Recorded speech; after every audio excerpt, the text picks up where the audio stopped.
Hello everyone, welcome back to my channel. In this video, I'm going to show you how to fix width in an image in WordPress. So firstly, you have to log into a browser and search for WordPress.com. After that, you're going to log into your WordPress account, and this is the interface you're going to see over here.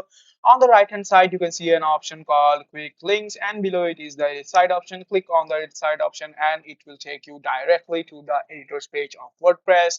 After you have reached the editor's page of WordPress, as you can see over here, we are going to select our specific image that we want to change the width to.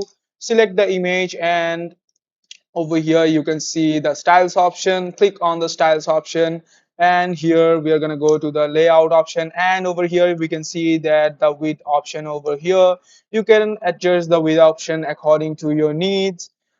After that, you are done with selecting your width and required positions, you can actually click on save, and your actions will be saved and your width will be fixed to the new width you have selected. So that is how you actually fix width in an image of WordPress. Thank you for watching this video. Hope it was really helpful to you guys.